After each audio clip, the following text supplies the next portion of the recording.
Good evening, everyone. No? Good evening. I hear it. All right. Good evening, everyone. We're going to start tonight's candidate forum.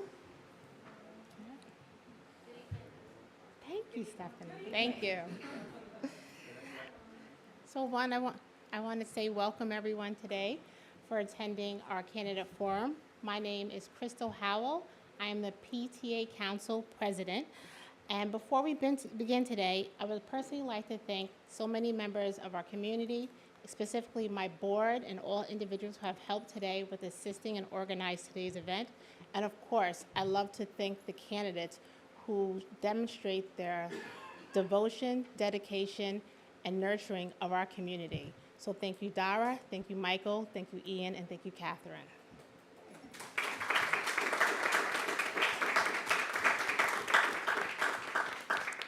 And just want to throw one communication update. Friendly reminder that we're all here today for a candidate forum for our board vote, our budget vote, which is next Tuesday, May 21st, from 7 to 9 p.m. in the Pelham Middle School gym. Please also know, very fun, every year we have our kids vote. There will be a lot of creative choices, and those will be from 3 p.m. to 8 p.m. I think Cyranoid PTA took the lead along with all the other PTAs that are assisting, so thank you very much for that. Today, to my right, I have the League of Women Voters, Alice McNamara. She will be our moderator for today's discussion, so I'd like to thank her for her time, independence, and plenty of effort going back and forth to make sure we all follow the guidelines. So thank you, Ms. McNamara. Thank you. And so without much further ado, we'll start so that we can hear more of the candidate statements. Thank you, everyone. Thank you, and many thanks to the Pelham PTA for inviting the League of Women Voters to moderate your school board candidates forum. The League has been moderating candidates forums and debates at all levels of government for 100 years, and it's always an honor to continue this tradition. There are 4 candidates for 2 seats on the Pelham Board of Education, and each is running for a 3-year term.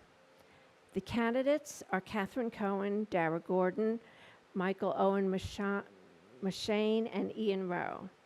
The order of speaking and answering questions was determined by lot prior to the start of the event. Each candidate will have 3 minutes to deliver an opening statement. Each candidate will then have 2 minutes to answer each question. Then each candidate will have 2 minutes to deliver a closing statement. The order will rotate with each question.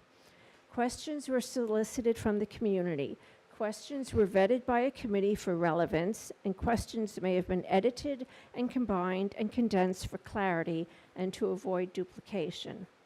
There is a timekeeper who will indicate to the candidates when there's 30 seconds remaining and when their time is up. Thank you to Kristen Whalen for acting as timekeeper.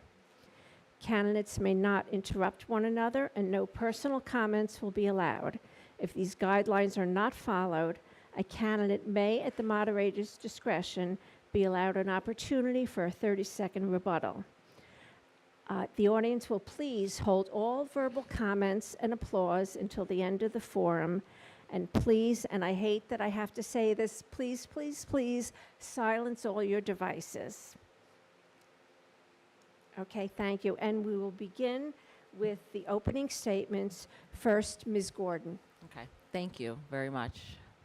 Hi, everybody. It's great to see you. My name is Dara Gordon. We've been a resident since 2014. I moved here with my wife, who's a public school teacher. We did a really extensive search of Pelham and the area in Westchester, New Jersey, all the areas after moving out of New York City.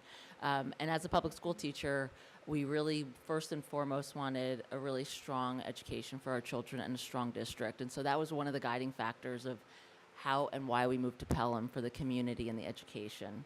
I have 3 children, twins in 5th grade at Hutchinson, and an older child that's just started middle school. And so we're really love the community. I am the COO and deputy president of GLAD, a global LGBTQ advocacy organization. And over the last couple years, I've become more and more involved. I've joined DEI committee meetings occasionally. I've gotten involved in some decisions related to the Hutchinson School. And so at one point, I really started to think about, I'm doing so much work externally and nationally and internationally around education and diversity and inclusion and really bringing communities together, that I wanted to face that inward. And I really wanted to do work for my children and the community. And so I decided to run, this season. And where I think that I can bring in the most value and where I would really lend my skills around strategic planning. I execute multiple strategic plans over the years, and so I bring that to the table. I also lead very complex financial and budgets for organizations. So again, I know that there's some decisions and some things as it relates to financial long-term stability. I also am a coalition builder, bring lots of folks together, whether it's government, corporation, community members from all different points of view, all different walks of life. And so really bringing folks together for a common goal. So again, for this purpose is our education and for our students. And so really bringing that coalition, that strategy, listening and learning and advancing things. So I don't know if I can say this, but one of my nicknames is coalition building and getting blank done. And so what I want to do here at Pelham is bringing everybody together and really being able to advance the work. So thank you very much. Pelham, friends and neighbors, I am Dr. Michael Owen Mashane. It's been my honor to serve as your school board president. You elected me to focus on education and deliver high academic achievement for every student. I'm excited to share our accomplishments and the vision for Pelham education. 3 years ago, I joined the school board, not only as a concerned citizen, but as a parent worried about the effects of the pandemic on my daughter. My daughter Abigail was entering 1st grade then, struggling with her reading and math. Her challenges sparked my commitment not only to her success, but also to every student in Pelham. I'm pleased to say Abby is now a thriving 3rd grader, and her friends even gave her the nickname Abby Einstein because she helps others with their math homework. Abby's success is a testament to what our schools can achieve with the right focus and resources. Following the pandemic, to guarantee high academic achievement for every student, we added more reading and math interventionists in the elementary school and middle school, and established drop-in math tutoring in the high school and middle school. Our work, however, is far from over. My vision for our next term focuses on 5 key areas. First, high academic achievement for every student. As a father of 5, I understand that each child has unique learning needs.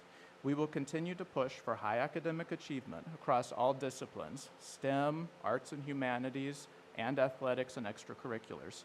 And I will always be a strong supporter of special education. 2, modernizing facilities.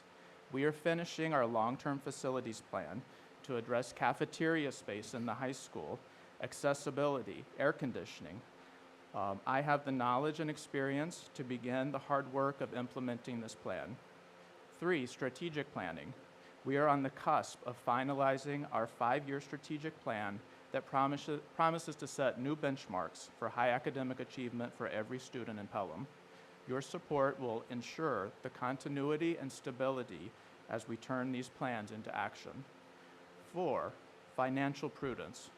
With experience in overseeing 3 tax cap compliant $90 million district budgets, I'm committed to upholding fiscal responsibility to sustain the high quality programs and hire and retain the best teachers for your kids.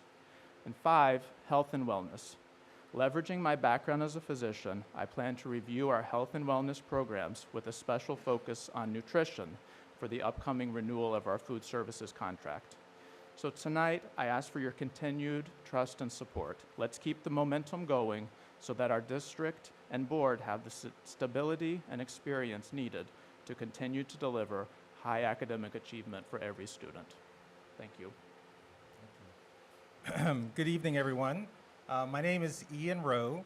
My wife, Sylvia, and I, we moved to Pelham in 2012. We have 2 children, one in the middle school and one now in high school. We're both Siwanoy kids. For the last 3 years, I've had the honor of being on the Board of Trustees, and for the last 2 years, I was Vice President. And it's important to note that both the Vice President and the President are actually elected positions on our team as a board. And I think it's really important to reinforce this idea of a team. No one of us drives the agenda in a singular fashion.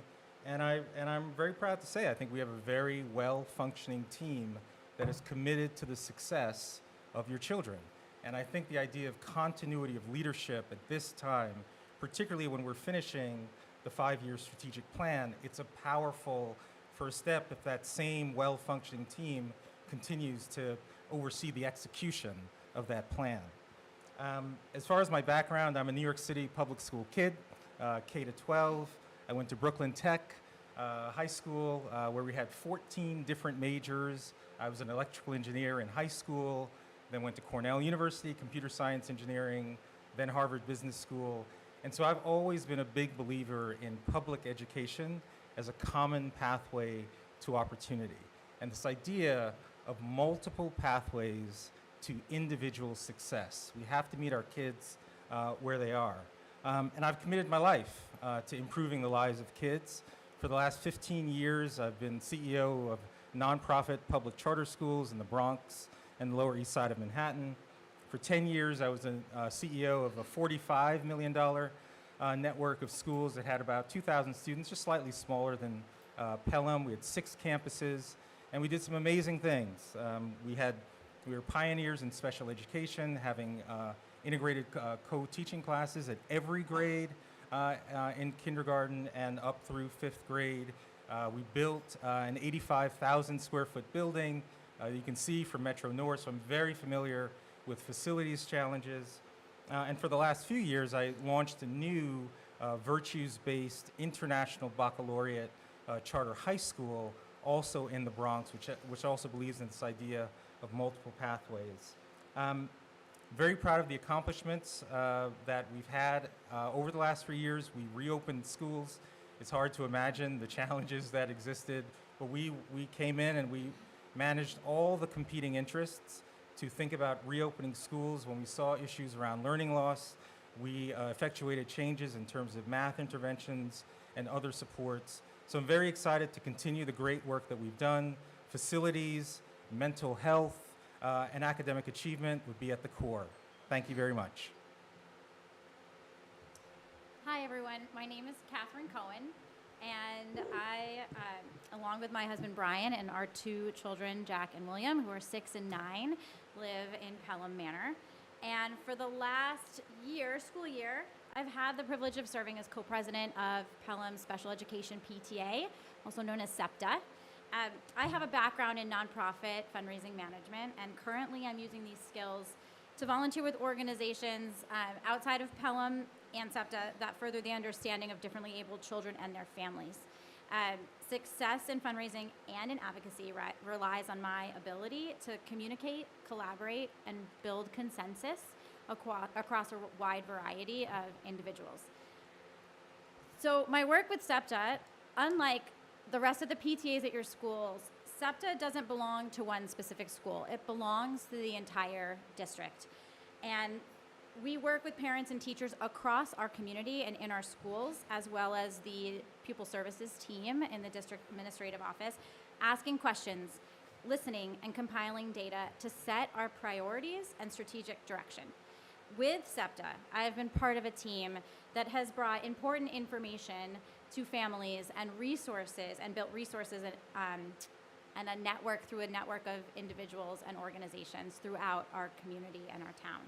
I'm very proud of the work that we have done this year, and I'm happy to share my skills and my passion to support SEPTA and its mission. In addition to SEPTA, I'm currently the lead facilitator of a parent network supporting differently abled children. I advocate for changes in education policy at the state level. And I'm also participating in a leadership and education program through the Westchester Institute of Human Development. In my career and in these volunteer roles, I've gained valuable knowledge and skills in advocacy and consensus building, stewardship, and hands-on leadership. And this means that I will be able to hit the ground running for you here in Pelham. The Board of Education represents students from across the community. Its work is only made stronger by the unique perspectives that each board member brings. I believe I can add an important voice and skill set to the current team. Thank you. Okay, thank you. We'll begin with our questions now. The first question will go first to Mr. Owen Mashane. As a candidate, please share with us your perspective on what the primary responsibilities are of Board of Education members. Okay. To give you a little background, I have learned a lot about, well, over the past 3 years, I have learned quite a bit about the responsibilities of a Board of Education member. All board members do take state mandated training, which I completed, so I think about 20 hours. And we've had several retreats to really learn more about the roles and responsibilities. So some of the key areas include setting strategy, stewardship of district resources, policy development, general oversight of the school district, and also community leadership. So to go into a little bit more about those, setting strategy, the board doesn't manage the day-to-day operation of the schools. We hire Dr. Champ, and she hires the administrators and principals to do that. But we do set a lot of the big picture strategy, and we're doing that now with our strategic planning process. We also do implement policy. So we don't necessarily set the rules at each school, but kind of the big picture policies and regulatory, what's mandated by state and federal law. So we develop policy. We're also responsible, of course, for the financial stewardship of the school district, and you see that in the budget development process. And as the chair of the policy committee, I did last year make a change to our policy on budget development to get the board involved earlier in the budget development process so that we would be able to give guidance to our superintendent and administrators. And I did get feedback that that was a very successful change this year. So that's a little bit about the roles and responsibilities of a school board trustee. I would echo much of what Michael just said. Clearly, as a board, we have a strategic responsibility, particularly looking out from a fiduciary perspective, academic achievement. We also have a responsibility to listen to the community to get as many perspectives as possible. We certainly did that related to the reopening of schools for COVID. We have the responsibility to set district-wide goals. Some of my former board member colleagues will know that I was a big fan of SMART goals in particular that were measurable and achievable. But ultimately, and obviously we approve the budget, we have an oversight responsibility, but ultimately we have to make decisions. We actually have to have the courage to sometimes make unpopular decisions because we recognize that not every issue can be satisfied to every single community member. And so we have to be transparent about our decision making, but then we have to have the courage to make decisions based on what we believe is in the best interest of children. So the primary roles and responsibilities of the school district, in my view, I also echo or want to reiterate what Michael and Ian have mentioned, is that the board sets the vision and the strategic direction and defines the goals to achieve that direction. Their responsibility is to listen to the community members and hear what they are saying and understand what is important and ask questions to understand what is important to Pelham families. I also think it is important as an elected official in town who represents the community to lead by example and live the values that we are teaching and that we are talking about and teaching our children in school. I think that is one of the most important things that we can do as a forward-facing individual. I don't want to be super redundant, so I would say I echo my three colleagues over here. But I do want to add, I'm currently on the board of an organization. It's called Black Trans Lives, Back Trans Arts Collective. And one of the things that I do also as a board member, in addition to fiduciary and strategic and really kind of making those tough decisions, is asking the tough questions, right? You have an executive director, you have superintendents, you have people that are doing that. So one of my jobs as a board on that role, and one of my jobs would be also, is to ask those tough questions and to come to some of those decisions, but to really push us to transform our community, our district, and really be able to ask those questions that come to those decisions that, again, ultimately are the best interests of our children. Okay, thank you. And the second question will go first to Mr. Rowe. Over the next several years, a significant percentage of our district's teachers are eligible for retirement. If elected, what strategies would you implement now to recruit and retain top-notch educators who can strengthen our status as a high-performing district and have the professional training needed to respond effectively to the multidimensional learning needs of our diverse student population? It's a great question and something we're spending a lot of time on in the strategic planning process. As someone who runs schools, I know how crucial the role of teachers and principals and superintendents are, but teachers in particular because they are the front lines in front of our kids. And we do have a challenge over the course of the next 10 years in terms of how many teachers are scheduled to retire. The good news is Pelham is already an extremely attractive school system. And one of the data pieces that we saw in a survey that was just done was that there's a great connection between our senior teachers with 15 to 20 years of experience, and their ability to mentor many of our incoming teachers. And there's been great evidence that is what contributes to our younger teachers coming in, seeing Pelham as a very attractive place to teach. And then, because oftentimes in teaching, teachers are often thrust into a situation and they don't have the kinds of supports. We have an incredible staff here, both in terms of faculty and administration, that is almost a built-in mentoring program, which is very, very unique. And so I think that's something very important for us to leverage and create incentives for our older teachers, even those that might be retiring in a few years, to play an active role in both recruitment and mentoring of a new incoming teaching faculty. Can you repeat the question because I didn't hear the whole thing? Okay, yeah, the question is to get longer from here on in, so yeah. Over the next several years, a significant percentage of our district's teachers are eligible for retirement. If elected, what strategies would you implement now to recruit and retain top-notch educators who can strengthen our status as a high-performing district and have the professional training needed to respond effectively to the multidimensional learning needs of our diverse student population? Thank you.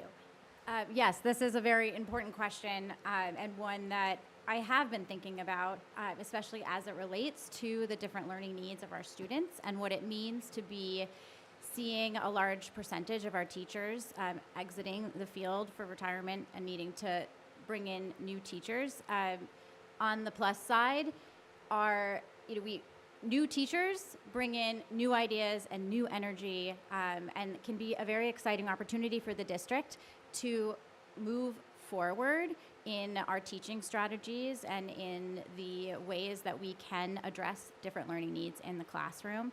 I think it would be important as we do see our older generation of teachers exit, making sure that the transfer of knowledge is there, that there are systems in place for that, and that our new teachers are ready to take on the challenges to address what is needed in the classroom. Professional development opportunities are going to be very important for our new teachers as we think about this transition, and providing them opportunities to let us know what they need in their classrooms.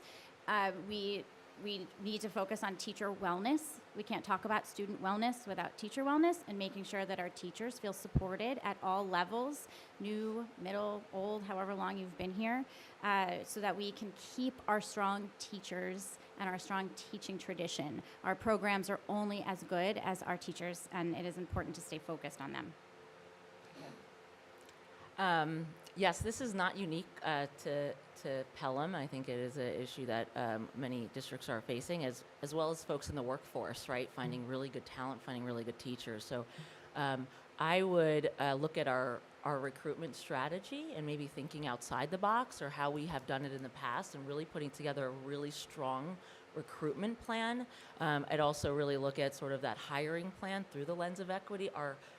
The needs of our children are growing. Some of the things in hiring for the future, really looking, again, like where do we want to be in 5 years, and how are we thinking about that strategy, and what the needs are for our students. Again, looking at sometimes different ways of how we've done it can really make the difference as far as finding the top talent and maintaining them and setting ourselves apart, right, from other schools, because I'm sure, again, other districts are thinking about this. Just to give you a little bit more background on the situation, yes, one of our biggest challenges moving forward is hiring and retaining the best teachers. And the situation we have is that many of our teachers are very senior in their career and expected, I think, up to 25% of the faculty is expected to retire in the coming years. We're also facing decreased graduates from education programs and just more competition in general for hiring teachers. So the task before the board is to situate our school district. I don't care about Bronxville and everybody else. I want the best teachers in Pelham. So what have we done to do that? Well, we made a decision to put in a new position, director of HR, to have somebody laser focused on hiring and retaining and training the best teachers. We work very collaboratively in our contract negotiation with the Pelham Teachers Association, and that's what I've heard from lawyers all over the state of New York who said our relationship with them is one of the best. We reach out to a very broad pool of applicants, and that's something we've been focusing on improving to make sure that we recruit the diverse teachers that accurately reflect the diversity in Pelham. We also did a climate survey of teachers this year because the board wanted to check in with our teachers after the pandemic and say, how are you doing? And one of my best days on the Board of Education was when the consultant came in with the results and said, these are some of the best results I've ever seen in terms of belonging and well-being of the faculty. And that really is a testament to our parents and community, PTA, that support our teachers so much. And it also comes from the Board of Education and setting that tone of supporting teachers. So those are some of the things that we have done and I'll continue to do as your school board trustee. Okay, thank you. And the next question, Ms. Cohn will answer first. It's another long question. Okay. Again, I didn't write the question. DEI is being cut and under attack across the country. Diversity, equity, and inclusion are essential elements to make Pelham School District environments safe and accessible for all students to achieve academic excellence and to utilize the resources the district has to offer. How does DEI fit into your vision for Pelham and the role the Board of Education plays in making the mission of the Pelham School District come to fruition for all Pelham students? Okay, so when I think of DEI, I think of belonging. And in order to have belonging, we need acceptance. And acceptance is an important priority for me personally and for me as a parent in the school with children in this school district.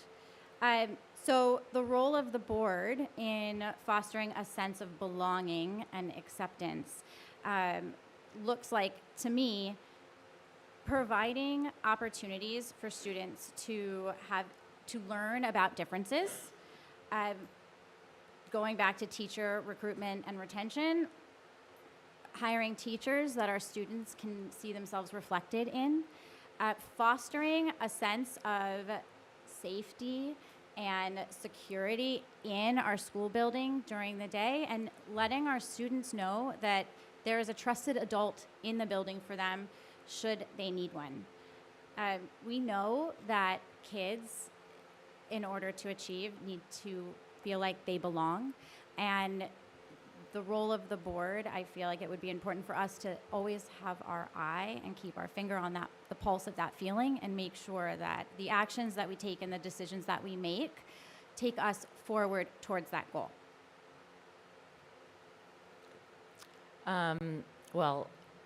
My work is DEIA, and so I can speak to this. I'll keep it to 2 minutes.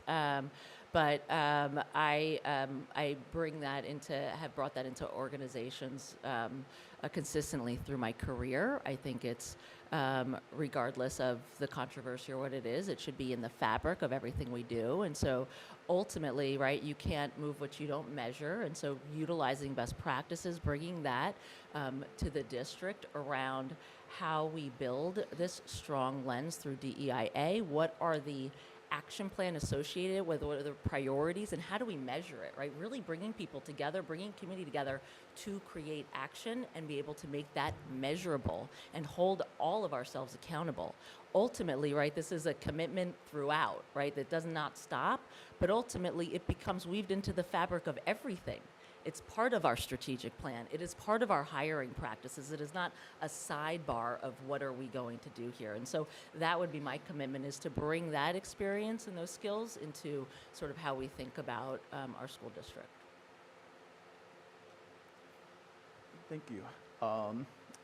Yeah, so to give a little bit of background about the situation, certainly diversity in our schools is increasing, and the Pelham of the 1950s and 1970s is not the Pelham of 2024. We know that our school district had an equity audit, and cultural competence is a core part of our current strategic plan. So the task before the board is to make sure that inclusion and belonging is a core part of the mission of the Pelham schools, while at the same time keeping the divisive politics that we've seen affect other school boards. We want our Pelham to be united. And some of the things that I've been involved with is passing twice, and Eileen Miller's here, and I thank you for your work on the DEI policy. We also implemented a new program, School Culture Coach. So every school in our district now has a designated teacher who is the school culture coach and is charged with improving the culture, inclusion, and belonging at that school. They are the lead for professional development. They sit on the cultural competence committee and then disseminate that information across the school. Just like there might be a chair of the math department or the world language lead teacher, we've now got a school culture coach at every school who's leading the charge on that. And some of the results that I can tell you about, we did a climate survey of students at the high school, and something I'm very proud of and speaks a lot to our teachers and the culture in our school. I may be off by a couple digits. 97% of the students said, my teacher has high expectations for me. And I really think that that speaks volumes about, so the vast majority of students feel that their teachers really care about them, and that is how we achieve high academic achievement for every student. Yeah, and I would echo several things my colleagues said. When I think of DEI, the terms inclusion and belonging, really is what comes to mind. And I think it's very significant that we as a board decided that on every campus we wanted to have someone whose priority was thinking through how do we make sure each student feels that they have a community, a trusted adult that is supporting them, and that is the culture coach. But I would also like to talk about this question about data, because it is very important. Again, many of my board colleagues will know that I've been a very big fan of a data dashboard. The ability for us as a board to see how are our campuses doing? Are there certain groups that are performing, underperforming, and why? What are the factors that are driving that high level of performance or underperformance?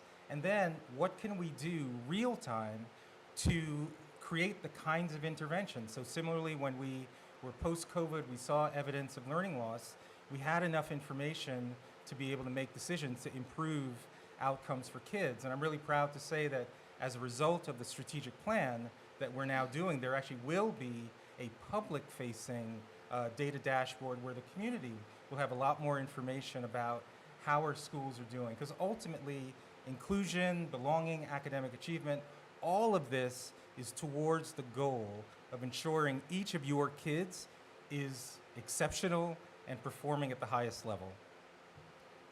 Okay, thank you. The next question, Ms. Gordon will answer first, and trigger warning. This is the longest of the questions. I'm the only one without a pen over here. Help me out. No, I'm just kidding. Right. The tone of the communications between the Village of Pelham and the Board of Education over negotiating for the use of the area under Julianne's playground to address the severe flooding issues in the North Pelham and Highbrook zones has been disappointing.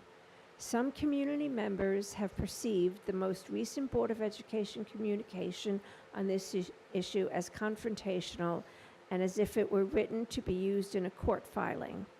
What is your position on how the Board of Education and the village can quickly find common ground over the access required to Julianne's playground to mitigate the repeated flooding that threatens the health, well-being, and safety of our entire community, specifically students living in these affected areas and those who attend Colonial Elementary School? I got it. Thank you. I have been having a lot of conversations with folks around this. There's a lot of concern, and this actually has definitely come up in various parts of the community. From my understanding, being, again, not having the inside scoop, but on the outside scoop, I think there's a lot of things that I would learn more if we're given this opportunity. But that there has been an agreement of the best course forward, at least from the experts, around what is sort of the most sustainable, what is the way to protect the community from these floods. And again, this is not going to just go away if we don't address it. And so for me, what I understand is that we all need to come to the table in a collaborative way, right? And again, this is what I am faced with on a daily basis of sitting across the aisle with different agendas, but this is our community, right? And so again, we need safety. We want to look out for the best interests of the district, and we need to sit down and come together for a common solution, and we need to move on it, right? And so again, my approach would be to make sure we're crossing the bridge, we're having those collaborative and communicative conversations to come to a resolution that where it is a win-win for communities, where it's not a dead stop. Okay, I could talk a long time about stormwater, and I have talked a lot about stormwater. Certainly, to give a little bit of background on the situation, we've all experienced, the water issue. And I myself live in an old house with old pipes. So I understand, the flooding has affected so many people. The proposed solution at Julianne's playground is to build a 3 million gallon underground water tank and 5 to 6 diesel pumps above ground. And what the village has asked for is an easement, which means that the school district would continue to own the property with this sort of industrial facility on it. So the task for the Board of Education was to find the balance of being good stewards of the district's assets and property while trying to help the Village of Pelham with the stormwater issue. So what I did in this situation, we did have multiple meetings of the facilities committee. We engaged with our architect, had an appraisal spoke with the attorneys. I called Mayor Mullen on approximately December 6th and told him I want to find a win-win solution. And at that time, he told me we could give you Village Hall, we could give you Wolf's Lane Park, whatever you want. We want to get this done. We will give you what you want. At that point, we appointed a subcommittee of the board to negotiate with the Village of Pelham, and we suggested a land swap for a portion of land where the bocce ball courts are, which seemed like a fair swap of playground space for playground space. At that point, the Village of Pelham declined our offer, and we've sort of reached an impasse. So I think we are committed to being good stewards of the district's property and resources, which that property is worth millions of dollars, and we want to find a solution to the flooding issue. Yeah, I think all 7 members of the board have an absolute commitment to resolving the flooding issue. We are all victims of it. Our neighbors, the Colonial School, we have a deep concerted interest in resolving this issue. The village has, I think, spent 22 months doing incredible work. I saw their most recent designs. They're going to put a bathroom and a building on Julianne's playground. It's beautiful. It's beautiful. But the village has to own the property. The singular challenge for us as a school district is that we have now owned the Julianne's playground property for 100 years. But we have said this is important enough for us to swap the property so that the village can do their incredible work to solve this problem in return for land that the school district can use to then address our other issues. And so if you were in our strategic planning discussions or the work session that we did with the high school last year, you heard over and over and over again from our teachers, our administrators, our students who were sitting in the hallway having lunch because there isn't cafeteria space. We have serious needs for additional facilities. And so it would be irresponsible for us as a board to simply give away one of the most important assets a school district has, which is land. We are committed to solving the flooding issue. And I think we have a very reasonable approach with the village to make this happen, where we can get a swap of land, where we can build a student center, state-of-the-art science labs. We need that space, and then the village can own the property and go unfettered to complete the flood mitigation project.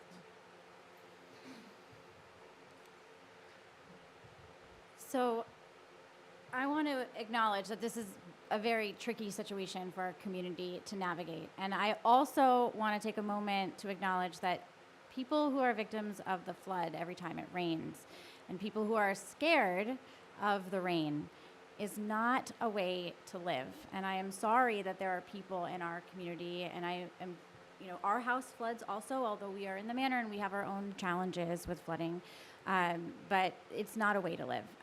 So it's a sticky situation to navigate. I am not privy to the conversations that the board is having, so I don't know the details of those behind the scenes conversations, but I will say that the line gets blurred, right, with what is a school district responsibility versus what is not. And I think if it touches the children who go to school, that's what makes it a school district responsibility. And as a community institution where our constituents are the students who are living in these homes that are flooding, we do have a responsibility to be a collaborative thought partner and find a solution, and find one quickly so that our students don't have to, and our families don't have to continue to experience the trauma that comes with seeing your house flood, losing your possessions, or maybe even getting a fire rescue. Thank you. Okay, the next question will go first to Mr. Owen Mashane. What is your stance on the role of technology and digital literacy in education, and how would you develop an effective policy that would reflect it while ensuring authentic learning for all students? Could you repeat that last part? Sorry, I heard. Oh, sure, I'll repeat the whole question, no Okay. problem. What is your stance on the role of technology and digital literacy in education, and how would you develop an effective policy that would reflect it while ensuring authentic learning for all students? Okay, so the question is about technology and policy development. Well, the current situation in our school is that technology is widely used, and of course we have the Chromebook program that's been rolled out district-wide and was really accelerated during COVID, of course. And it is amazing to see, I know even my young kids, what they can do on their Chromebook. And it gives access to the older students, to have very real-world work that aligns with how all of us work on our computers and digital devices. One of the challenges has been that everybody has a cell phone in the school. So the task for the Board of Education from a policy perspective is how do we balance the benefits to authentic learning that come from the use of technology with the potential downsides. And for me as a physician, when I did read the Surgeon General's recent report on social media, directly recommending to policymakers limit social media, limit access to social media for kids, to me, I have to respond to that. So and as I said before about policy, at the school board level, it's more of a big picture thing. So what we've done for developing a policy on technology is have a World Cafe, which was a large meeting to solicit feedback, and now we've done surveys of students, teachers, and staff. And I think the next step is the board will work with the administrators, with Dr. Champ, go through that data and figure out a balanced approach for Pelham, that fits Pelham, that is responsive to the recommendations of the Surgeon General and balances authentic learning. Yeah, I would say there are enormous opportunities presented, technology, digital literacy. I've experimented with artificial intelligence tutoring, which is really powerful, especially for young readers, that you could have customized, interactive feedback. There's so many possibilities inherent in technology. As Michael said, we also have to balance the challenges, so digital literacy. How do our kids understand what the dangers are, what the risks are? It's quite extraordinary at a time of incredible political division.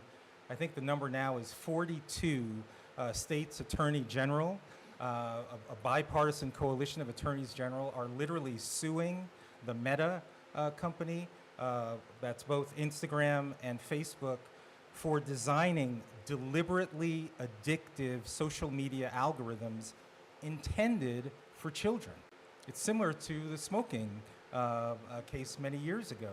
And so we as a board have to be cognizant of this kind of phenomena happening in our schools. Michael mentioned the Surgeon General warnings, but we see indications of issues here in Pelham, whether it be, I'm sure those of you in middle school or high school, you're aware of some of these Instagram sites like PMHS Confessions, where you've got hundreds of kids who are members, who are interacting, posting content during the day with content that's really abrasive, particularly to young girls. So we as a board have to take a look at this kind of content. How do we maximize the benefits of technology while also ensuring our students understand the risks, and we create an environment that supports belonging and inclusion. And those are the kinds of things that, if we do that well, actually also supports our efforts around mental health and academic achievement.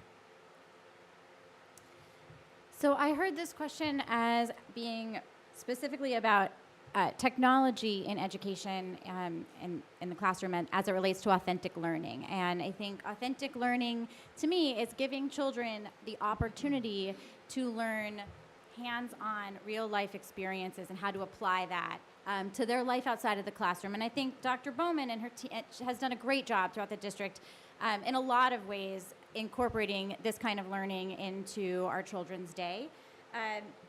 I think as it relates to technology in the classroom, I would like to see continued opportunities for our children to learn responsible use and understand what that looks like, how to ask adults and work with your parents for help around understanding the internet.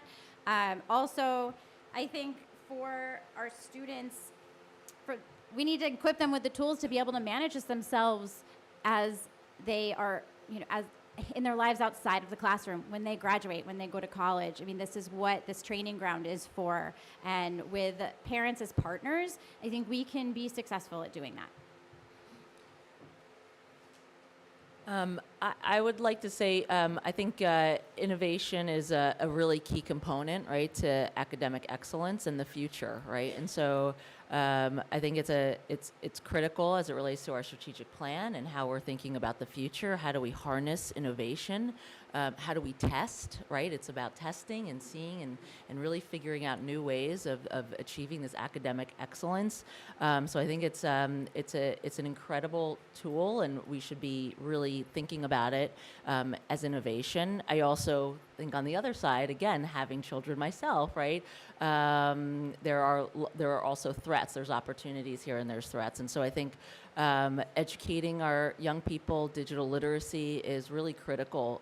Teaching them to be good citizens of the digital world and understanding what those harms are, right? And third and fourth, the thing that I would want to say is too, like as we're looking at it and as we're thinking about it, what are the problems we're trying to solve against, right? And so what are those key problems? Because there's lots of problems that get developed, and sometimes you're like, wait, that's not even really a problem, and you're trying to solve for something that isn't. So as we look at the opportunities, as we look at digital literacy for our young people, teaching them to be good digital citizens and understanding, and also what are the problems we're trying to solve against and creating solutions against that. Thank you. We're going to brief Oh, that's okay. brief break to turn off the fan.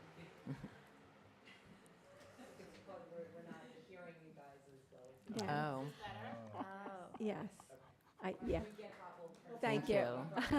My hair was doing so well with the fan.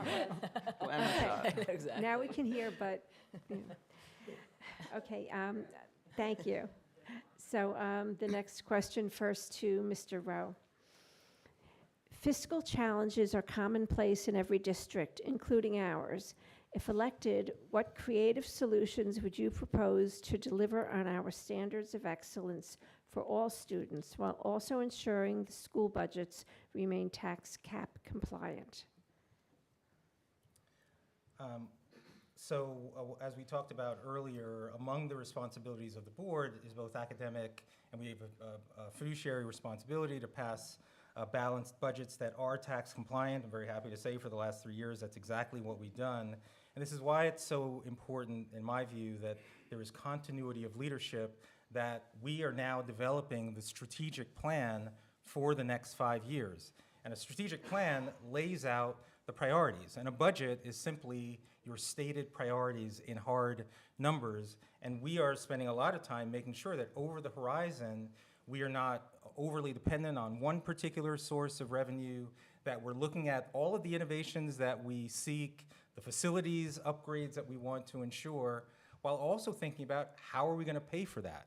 We look at demographic studies to understand what are the inflows and outflows of students, what do we think we're going to get from property taxes, how do we keep those as low as possible. So it's very important. I know my fellow board members in all of my 3 years, that is a huge priority, to stay within the tax cap, to be responsible in our growth, to reinforce those initiatives that are allowing us to have an excellent school system. Thank you.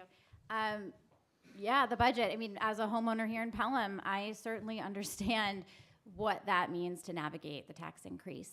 And so I also think that our budget is a reflection of our school board policies and goals.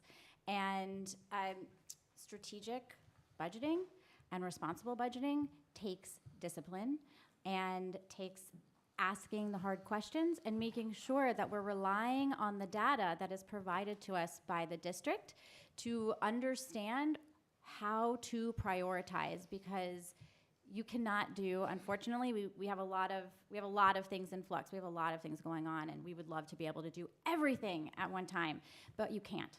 And you need to use something to prioritize. And so the data and analyzing that data provided by the district and making sure we're asking the tough questions around it becomes very important to do. School board budgets are not nonprofit budgets. They're different in many ways, but they're similar in that we're trying in nonprofits to do more with the same or less. And so I'm well practiced at looking at the budget and figuring out ways to think outside of the box to find different avenues of funding to bolster certain areas that we might need to be bolstered, or to fund things that we would like to see happen but maybe can't make happen with the straight up district budget.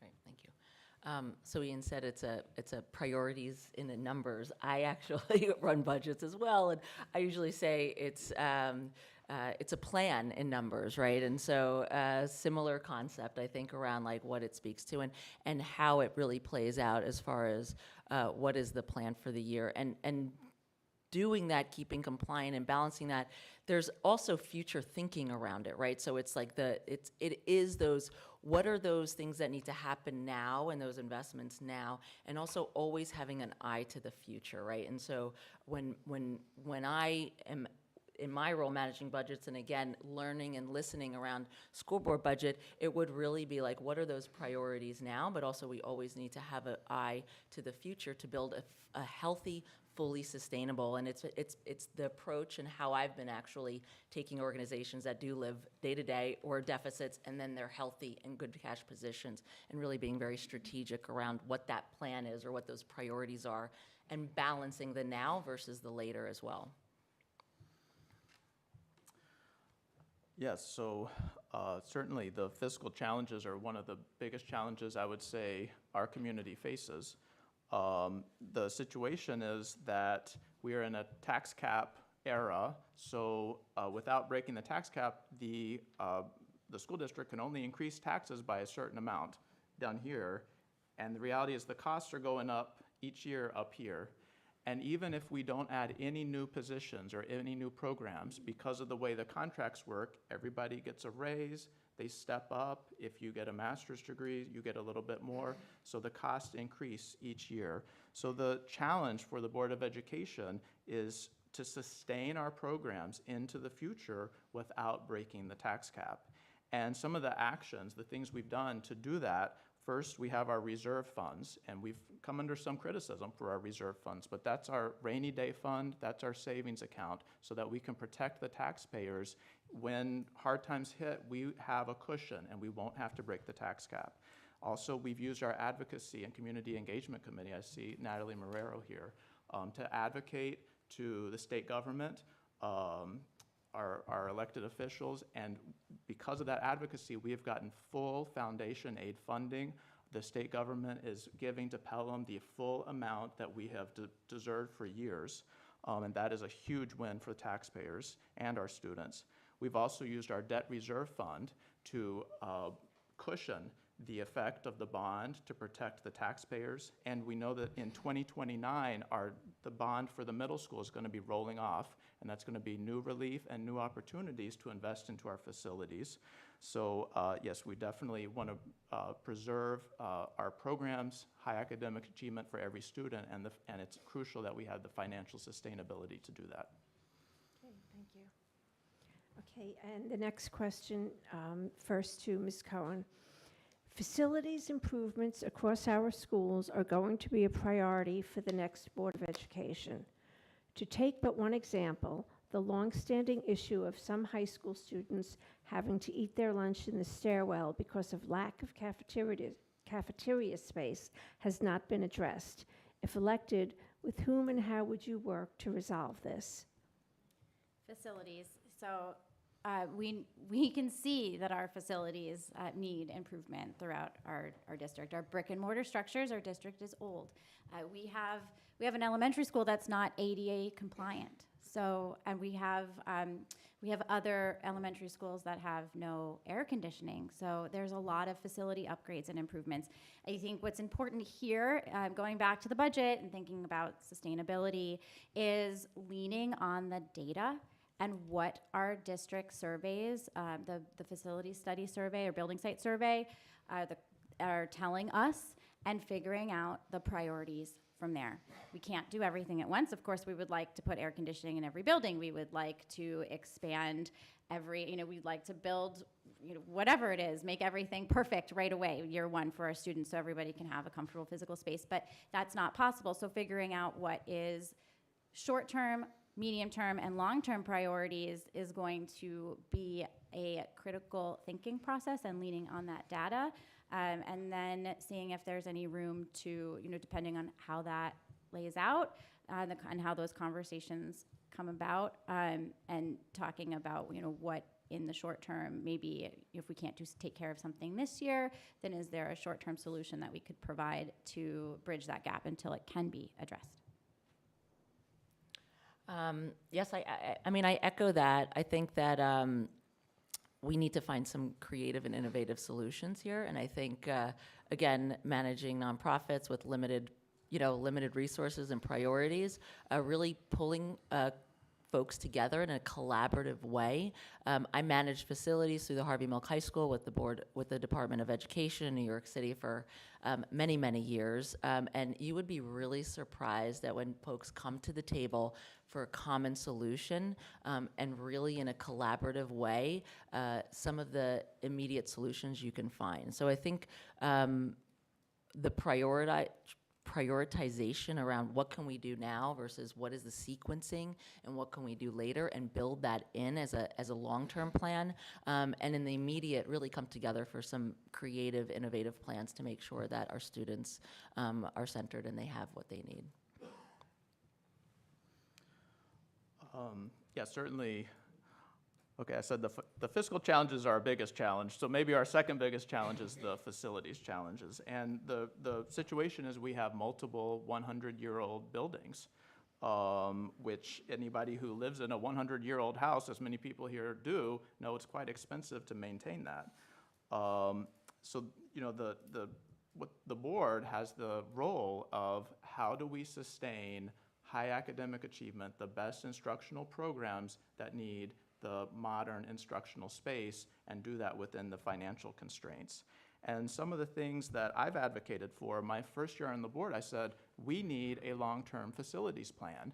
And that became one of our board goals last year. And we were in this room, Natalie remembers, just last week, seeing the fruits of that. The district architect was here and went through building by building, room by room, everything that we need to get to the cafeteria, the air conditioning, accessibility at Siwanoy School.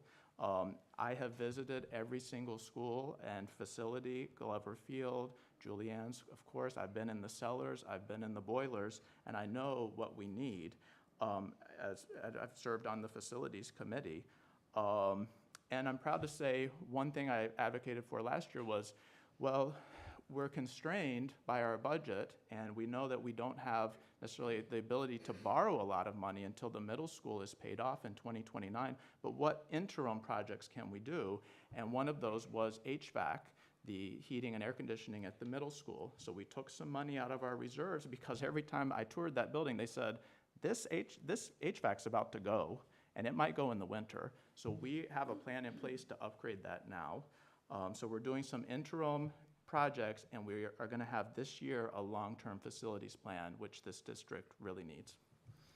I would just add, again, to reinforce this idea of continuity of leadership, of a high-functioning team that's working on the strategic plan that is literally addressing these facilities issues in a certain sequence. So it behooves us, we believe, to continue the oversight in terms of the execution.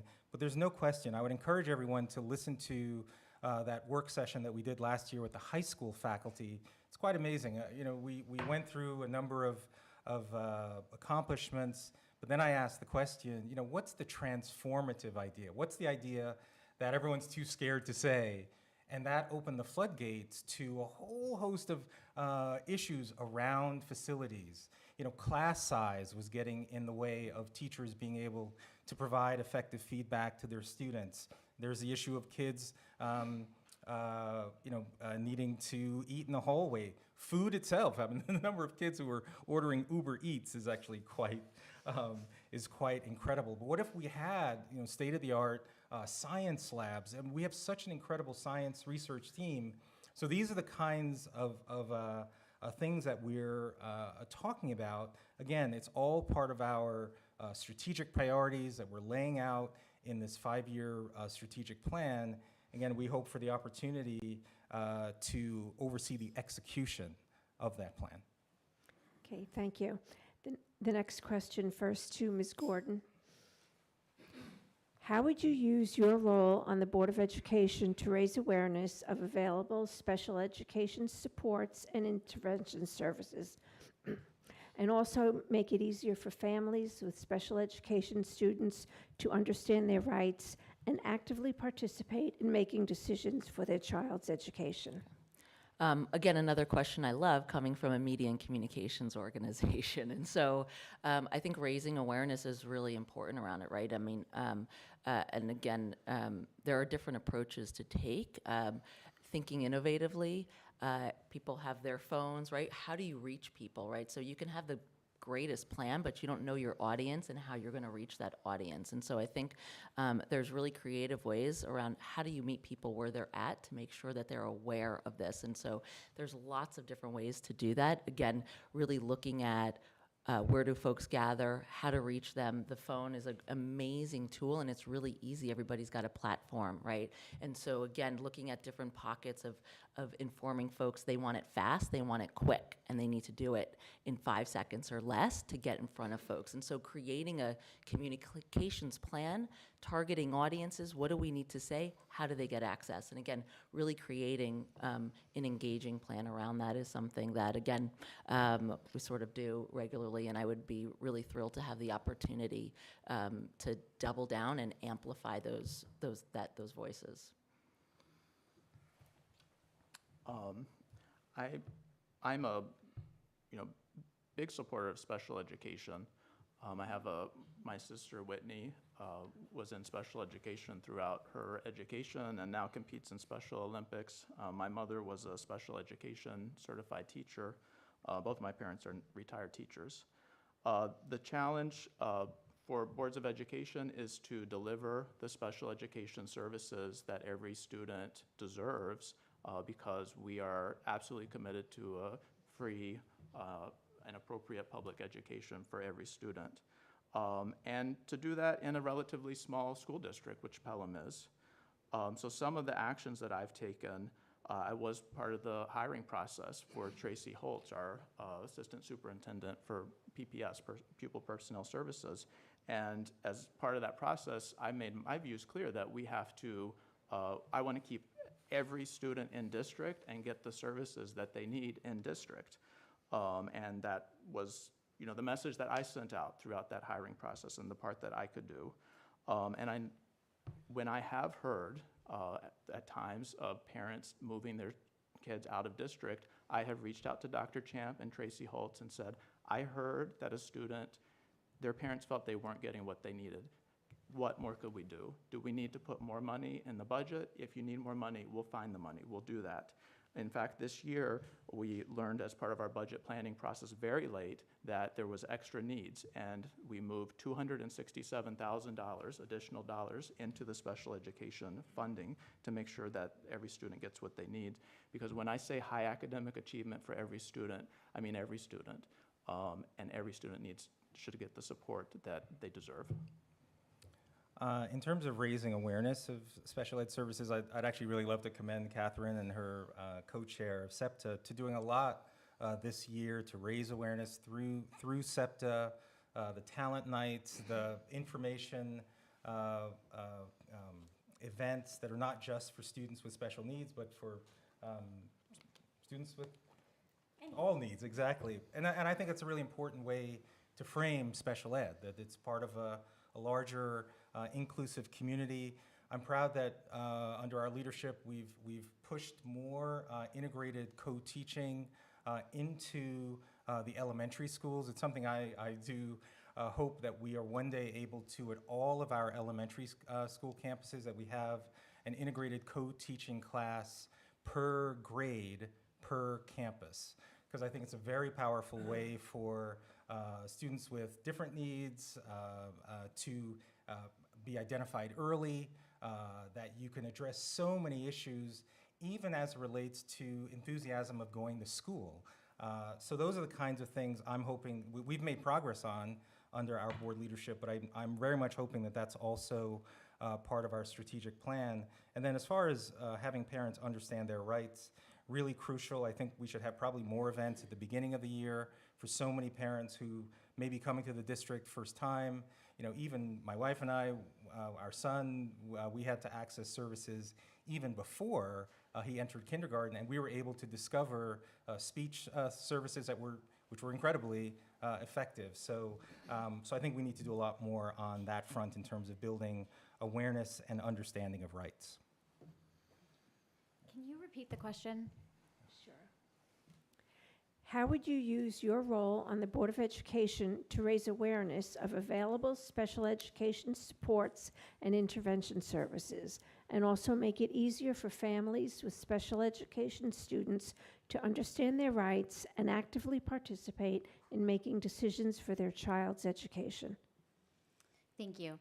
So one of the things that stood out to me about Pelham when we were looking to move here is I dove deep into the website, and first place I looked, I have a kid with special needs, and I looked at the PPS, our People Services website, and what I saw was they had a ton of information about the special education process in Pelham readily available for parents on the website, which stood out to me as different. That was not how my last school district had it. There's a document on there outlining the special education referral process, and there is a document outlining parental rights in that process. SEPTA also on our website has a lot of information as it relates to parental rights, and also a shortcut to understanding all the legalese that is in those documents. And one of the things that we are working on with the district, I understand that pre-COVID there was a parent handbook that was a collaboration between SEPTA and the PPS team that detailed the supports that were available in the district. And we at SEPTA are looking at collaborating again to update that document to make that available to our families. And I think that that will provide our families with a lot of information and resources about what we have available in the district. Okay, thank you. The next question, excuse me, first to Mr. Owen Mashane. Our town is designed around community schools and has no busing, which is part of its charm, but it's also become incredibly dangerous for the children and families who walk and bike to school each day.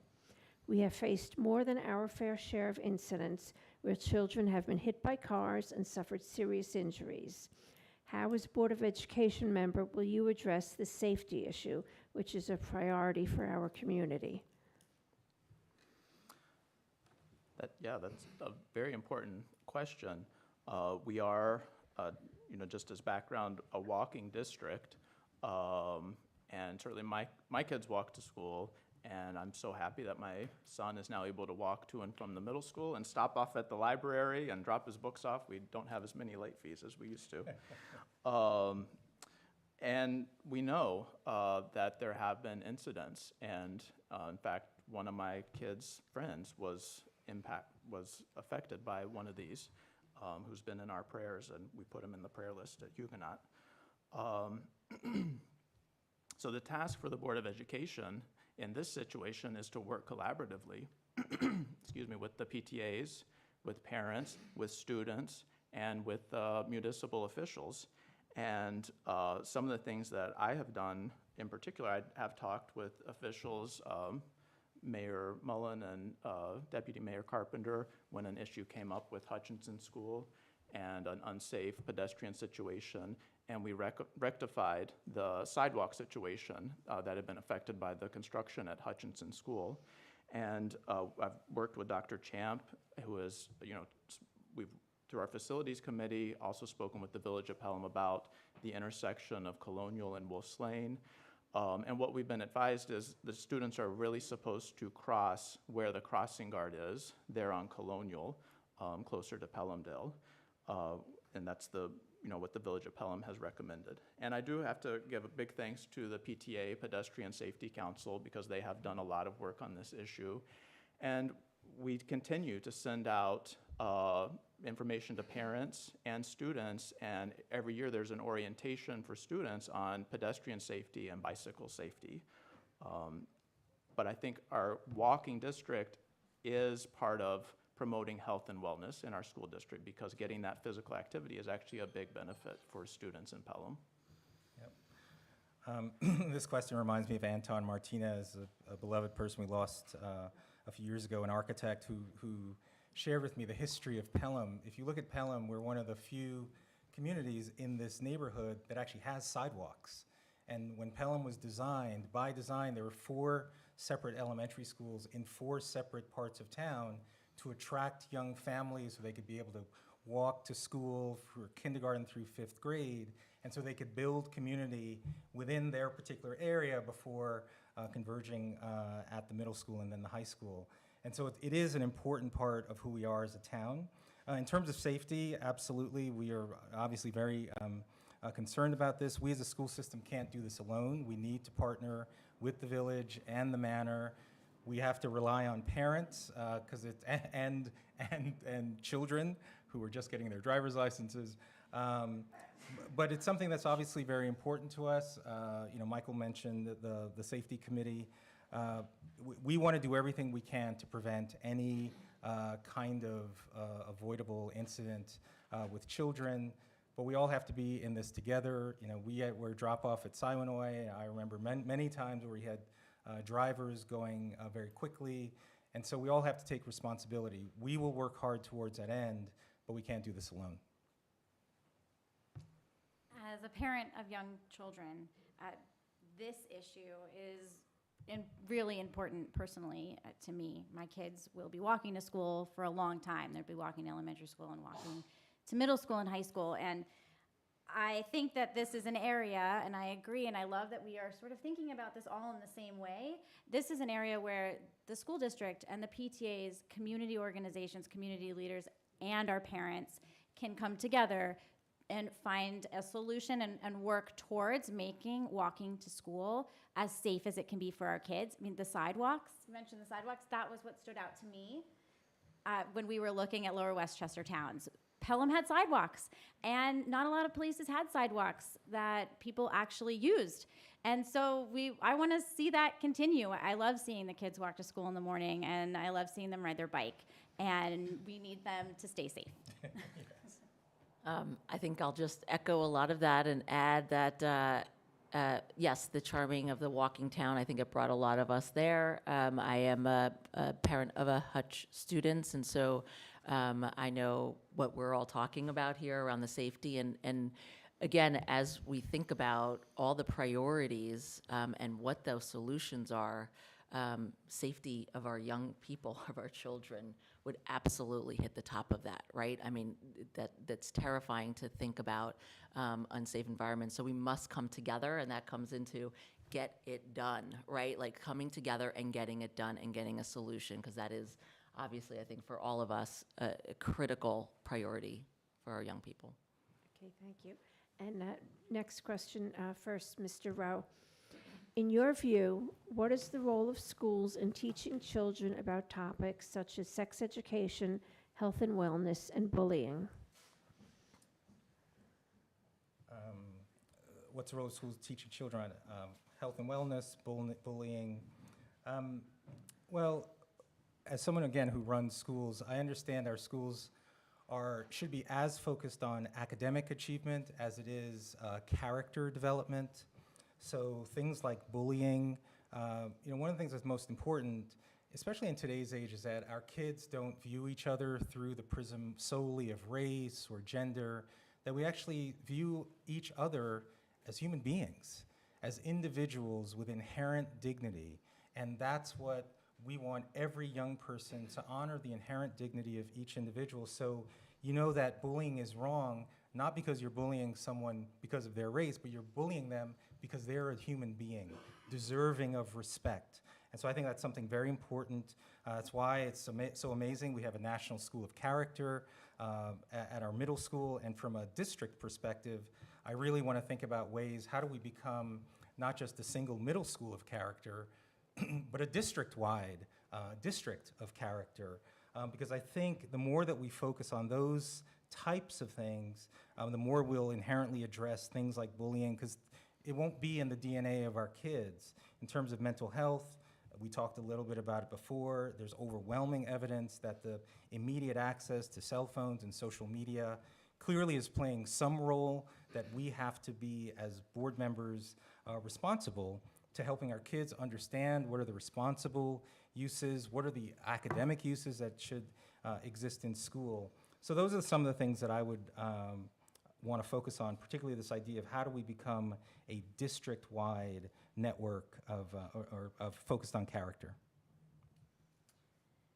So what is the role of the schools in teaching about bullying, wellness, and sex ed? So I think, well, for sex ed, I know that that is a New York State curriculum. So I hope we are teaching that with the sensitivity it requires, and I also hope it's the most updated for our students and our teachers to be experiencing. When it comes to bullying and wellness, I don't necessarily feel like, or I don't believe that the school district is in this alone. Parents, as partners with the schools, are teaching our children how to be good human beings and what that looks like and what that means to them and what that means to our family, what that might mean to other families, and just talking about these concepts that are then reinforced in schools. And I do think it's notable that our middle school has that distinction, and I would love to see our entire district have a character distinction of that nature, and see that a new climate of acceptance is spread throughout our town. Yes, thank you for stating the state education. So I think that answers that question. And yes, we should be updated and provide that.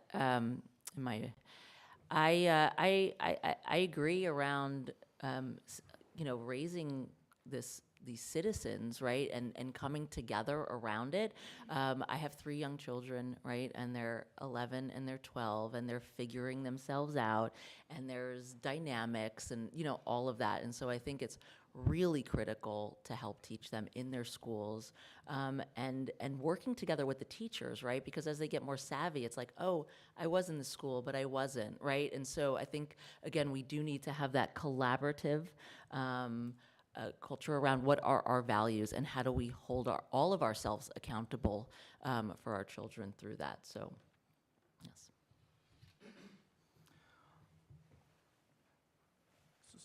Broad question, because we've got health, sex ed, and bullying, but something that I've been involved with, all 3 of those actually. Not personally bullying anybody, but yeah, reproductive health and sexuality is actually something that's come up quite a few times since I've been on the Board of Education, and parents have reached out to me, mainly regarding the switch during COVID from in-person sex ed classes in the 5th grade to a virtual class that many parents felt wasn't as appropriate. And that is some feedback that I've consistently given to Dr. Champ and expressed, that I think parents feel like that was a lost opportunity for their kids. But fortunately, kids do continue to get education in reproductive health and sexuality in the middle school health curriculum. I was also part of the hiring process for Mr. Toombs, we know him as the athletic director, but he's actually the athletic director and director of health.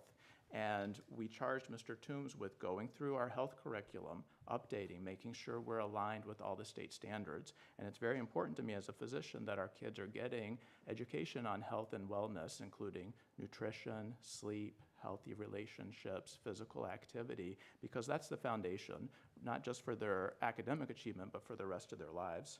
And in terms of bullying, I think we can all be proud that both the middle school and for the first time this year, the high school have earned the designation No Place for Hate schools, which is not an easy task.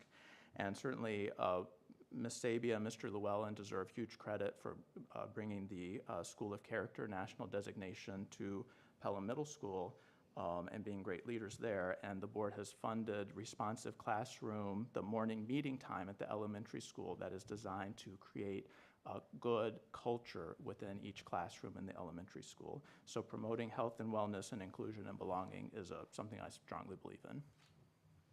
Okay, thank you. And Ms. Cohen, first, what will you do in your role as Board of Education trustee to ensure girls have access to equal field time, uniforms, and equipment as boys' sports teams currently enjoy? Thank you. So I have two boys, but I played sports in high school and middle school growing up. And cheerleader, if anybody couldn't guess that already.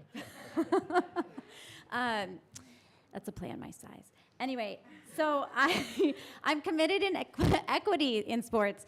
And if that is something that we are hearing, that people feel like that their girls' sports are not giving equal access to things, then it's something that we need to talk about. And so we can involve the new athletic director, Mr. Toombs, in those conversations. He would need to know that this is happening and be a part of those conversations to find a solution. Because if people are feeling like it's inequitable and the system is inequitable, then we need to explore that feeling. Yes, I do have two girls, and they're all athletes, right? And so that is actually, I was also an athlete, and I think it's really critical around social emotional well-being, teamwork. It was an incredible part of who I am, and I know it affects my daughter. So if there is a feeling of inequity, we want to dig deeper into that, right? So what does that look like, right? And then how does that measure up, and what opportunities do we need to open up, right, to our young girls? Maybe my daughter will be the next basketball star, who knows? But we want to foster that, and we want to open that up for young people. So I think if there is murmurs of inequities, then we need to look at that, right? We need to look at that, and again, that is an area that if there's a change that has to happen to make it more equitable, then those are the shifts that we need to make a plan around. I was distracted by the sex ed question, so if you could just repeat that, just to make sure I fully understood. What will you do in your role as Board of Education trustee to ensure girls have access to equal field time, uniforms, and equipment as boys' sports teams currently enjoy? Okay. Yeah. To give a little background on this, this is a question that's come up several times since I've been on the Board of Education, and I think there's even been, maybe a petition by one of the girls' sports and an article in the Pelham Examiner raising the feeling among some female athletes that there is an inequity. So, for the Board of Education, our job is to make sure, as an oversight role, that all regulations are being followed, which the relevant one would be Title IX. That guarantees equality there. And what I've specifically done, when this has come up, is ask Dr. Champ, please review, and ask Mr. Toombs, the athletic director. In our policy committee, we reviewed the policies that, we do have district policies that say there has to be equity and scheduling in terms of playing field access and those sorts of things. Mr. Toombs did review that, and in the board, for the Board of Education, we can't get involved in the scheduling because the scheduling of the sports is incredibly complicated. So I have to give my hats off to Mr. Toombs and everybody in the athletic department. But when we dug into it and really reviewed, a lot of times there's so much complexity in terms of games, practices, rain dates, the other school canceled, the other school rescheduled. So I think Mr. Toombs really does his best to do things in an equitable way. I know that he went through and audited every single uniform and updated that to make sure that every team gets fair uniform updates and that the girls get the same quality as the boys. So I agree that sports and athletics are a big part of health and wellness, which I believe in, and definitely the social emotional well-being of our students. Yeah, Michael is right that this issue has come up a couple of times, and each time the challenge, at least for me, is I felt we've been in a very reactive mode versus proactive. And it's one of the reasons I stress so much the idea of a data dashboard that we could have prior to issues, that if this is information that's important to us, then we as a board, we say to the district, here's the kinds of information that we want to see on a periodic basis before it's an issue, so that A, we ensure it's not an issue, or we can actually intervene. So I would love for this kind of, in each of the major categories that we as a district are interested in, so academics, behavior, attendance, within sports, there should be a few key metrics that we say are really important that we want to see perhaps on a quarterly basis, and this could be one of those, right? Or do we have equal access to field, to uniform? And that's the kind of role that the board should play. We lay out what are the important parameters, our key performance indicators, our key metrics that the district then has to respond to, so that we don't have to be the ones to schedule, but we've laid out what is the priority and signaling that we have a mechanism to see how you're doing on those metrics. Okay, thank you. We have one final question, and we will start with Ms. Gordon. And I just want to remind everyone listening that after the final question, the candidates will each have the opportunity to deliver a 2-minute closing statement. So the final question: what would you do to improve the overall student experience?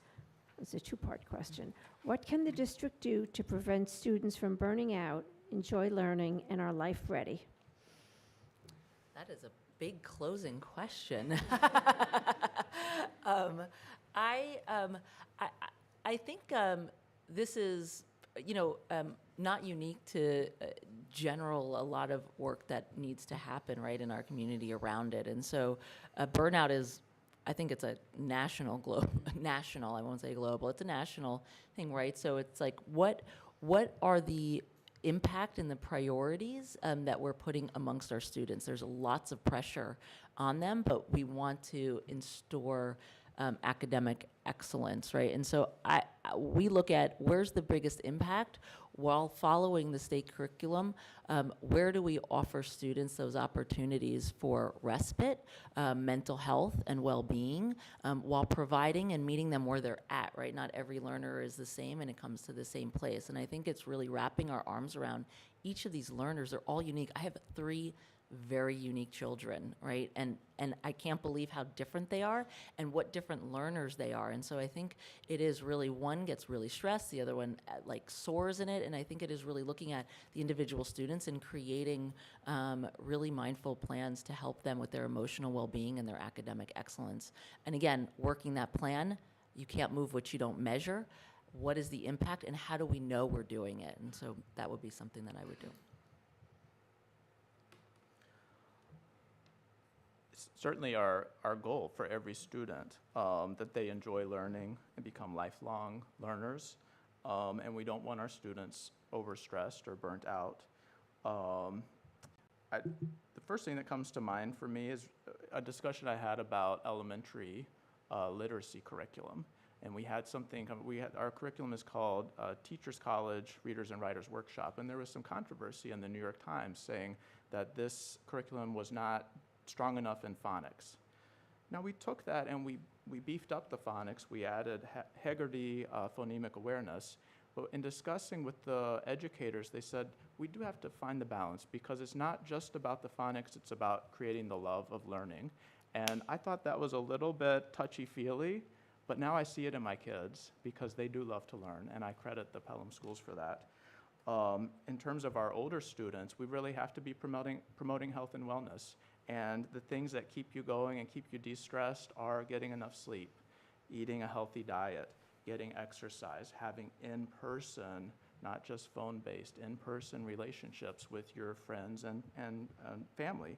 I also think our guidance department can do a lot, and one of the things I've discussed with Dr. Champ, a long-term goal is to get every single student in an athletic or an extracurricular, because we know that is one of the best predictors of success in high school, is that you have your group, your little tribe, whatever, your team sport or your extracurricular activity. So we want to see our students thriving in that way.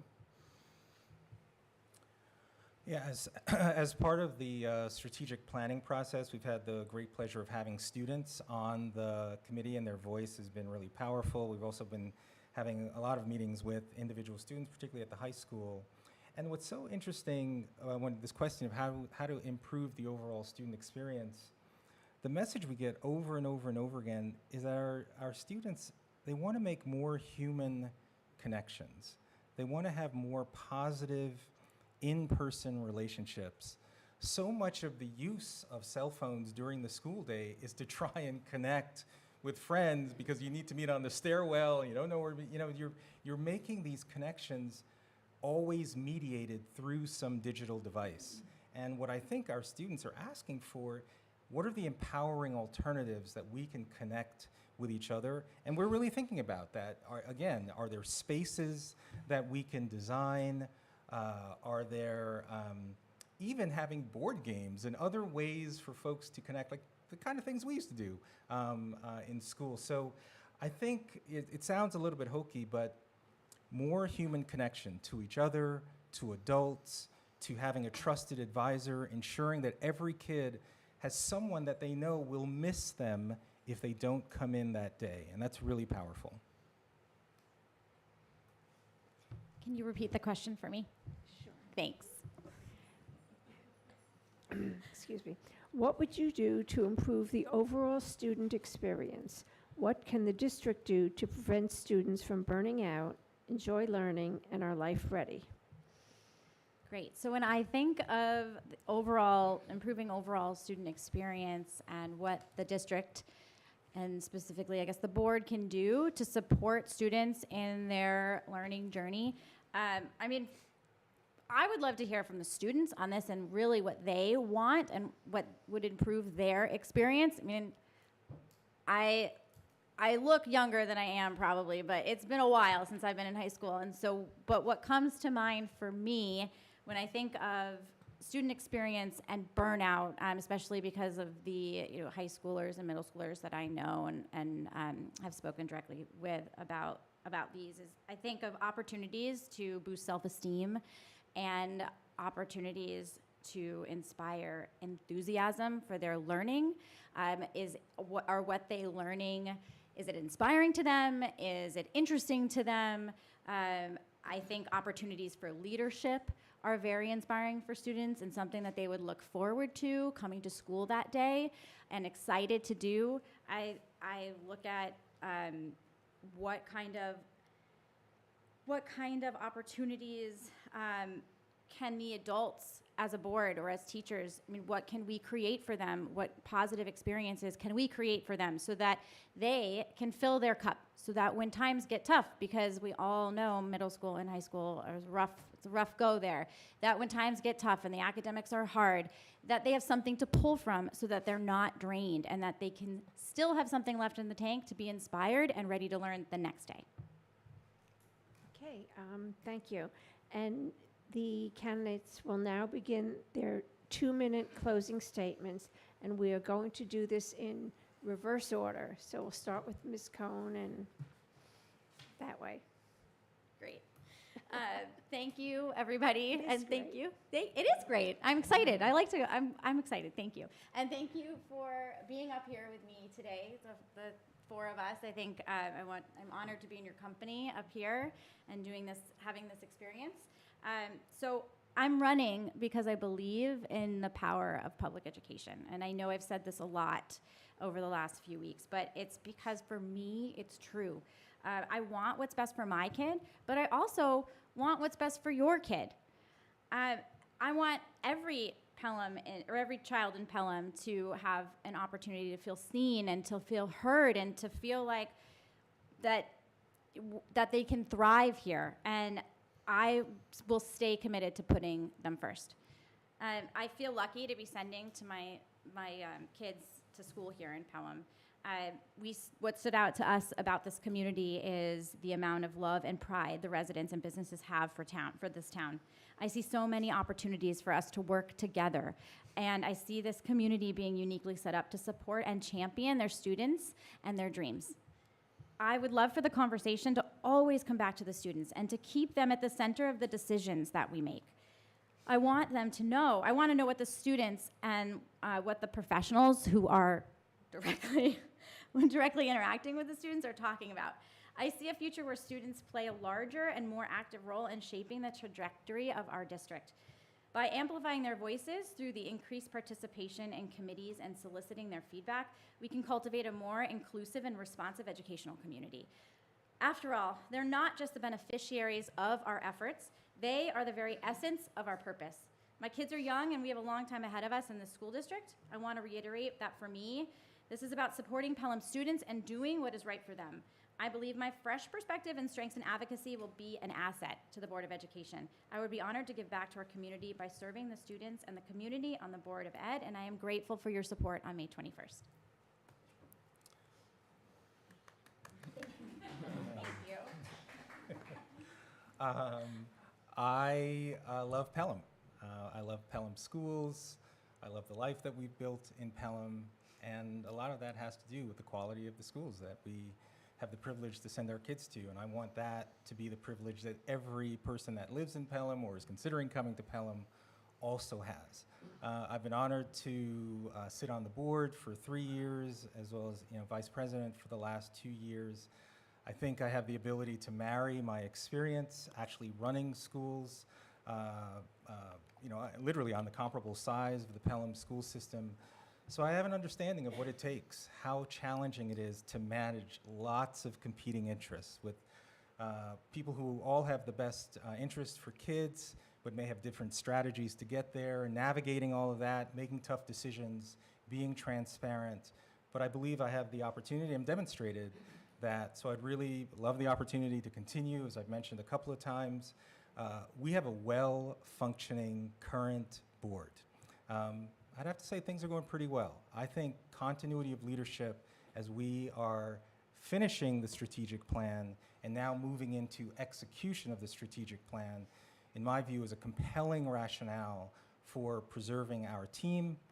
I want to focus on all the things that we've talked about: academic achievement, wellness, facilities upgrades. We all have that within our grasp, and I'm really proud to run for re-election, and I hope to earn your vote on May 21st. Well,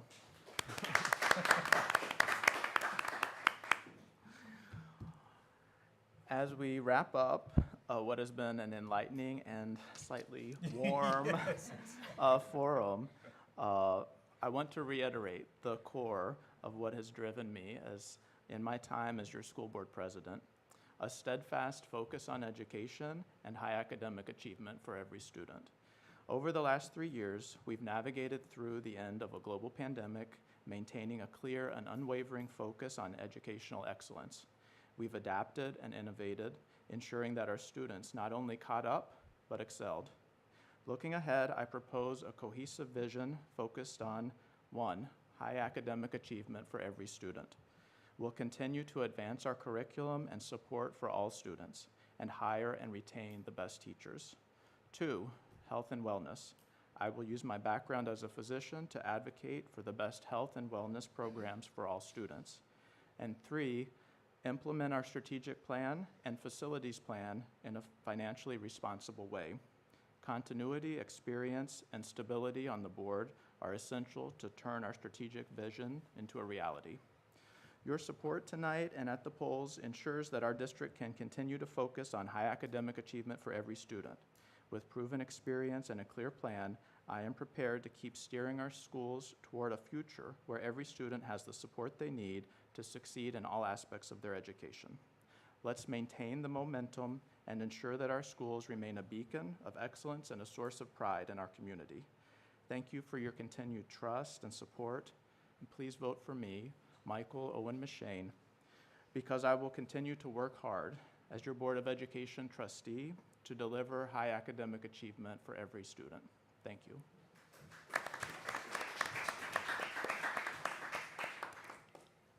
Hi. So I've done some listening and I've done some learning tonight. I've learned from current board members, and I think a couple of the key takeaways that I want to leave folks with, so I was able to open, and now I'm the closer, is one, we've got a lot of opportunity, right, to transform Pelham and the district. We also have a lot of challenges, right? And so we have an opportunity together, and I would love to take this as an opportunity to look at working together collaboratively to make change. So that is not stay the same, that is change. And so what I do at work, what I would like to do at Pelham, is that transformational work and bringing everybody at the table to create real solutions in a timely manner and start to chip away at some of these challenges that we all have together as community members. I want to share that as I run organizations, I would take all of those skills as we talked about. I would listen, I would learn. I'd learn myself, and I'd share my skill set. And I take the work at Harvey Milk High School that I have done with the facilities, with the Board of Education, and working collaboratively as a nonprofit and a public school system together. And so I really appreciate everybody coming tonight, and vote for me, Dara Gordon. Okay. Okay, I'd like to thank the candidates first for your thoughtful responses to the questions from your community. I want to thank the PTA for hosting this, to the community for supporting this, and I especially want to thank our timekeeper and our tech expert for a great job. So thank you, everyone, and good night.